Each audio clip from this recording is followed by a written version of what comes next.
من أغرب المواقف اللي سمعتها واحدة بتحكي عن علاقتها بجارتها. بتقول جارتي كانت مستلفة مني 1000 جنيه، ولما جت تردهم حطت لي ال1000 جنيه بتاعتي في الأسانسير وبعتت لي رسالة عشان أخدهم، وأنا ما شفتش الرسالة وال1000 جنيه ضاعت. كل الناس قالوا لي إن جارتي كدابة وبدأوا يسخنوني عليها، وفي الوقت ده أنا مسكت أعصابي وافتكرت صحبتي الحلوة معاها. قررت إني مش هتكلم معاها أي كلام يزعلها، والفلوس برغم إني محتاجاها لكن معلش تهون الفلوس قصاد صاحبتها.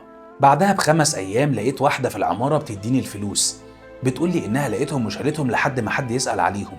ساعتها حمدت ربنا إني ما خسرتش جارتي ولا كلمتها وحش، وعلاقتنا بقت أقوى. بعدها بفترة قررت أسافر وعربية الأطفال بتاعتي تقيلة قوي. جارتي قالت لي خدي بتاعتي أخف من بتاعتك، فقلت لها ماشي. واحنا راجعين عربية الأطفال ضاعت مننا في المطار، وبقيت بلطم عشان دي غالية جدا ومش بتاعتي ومش عارفة هقول لها إيه.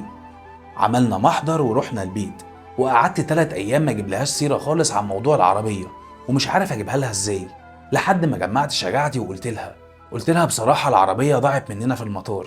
لقيتها قالت لي في داهية ومش مهم فداكي، المهم انت وعيالك كويسين، أي حاجة بعد كده بتتعوض.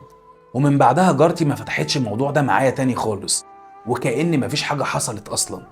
بعدها بكام يوم لقينا الشرطة بتتصل وبتقول إنهم لقوا العربية، ولما عرفت إنها طلعت بلغتها، ولقيتها فرحانة قوي بالموضوع ده. يعني قد إيه كانت من جواها زعلانة ومش مبينة. هل لو كانت اتعاملت معايا وحش وقعدت تزعق، ولا قالت ماليش دعوة وعايزة غيرها، هل هيبقى معزتها في قلبي زي دلوقتي؟ قصة الست دي مع جارتها فكرتني بقصة سيدنا يوسف، لما اخواته قالوا عليه إنه حرامي، بس سيدنا يوسف ما زعقش ولا عاقبهم مع إنه كان قادر يعمل كده، لكنه هو اختار يكتمها في نفسه عشان يحافظ على الود بينه وبين اخواته.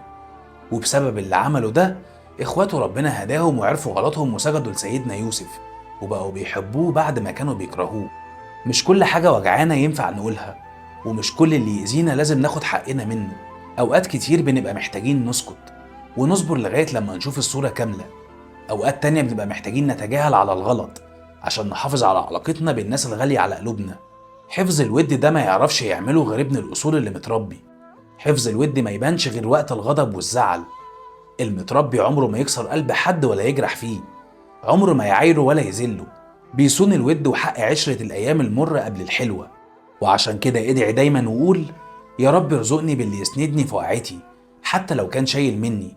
نتعاتب ونتصافى واحنا في ظهر بعض، حافظين للود وللمحبة حقها.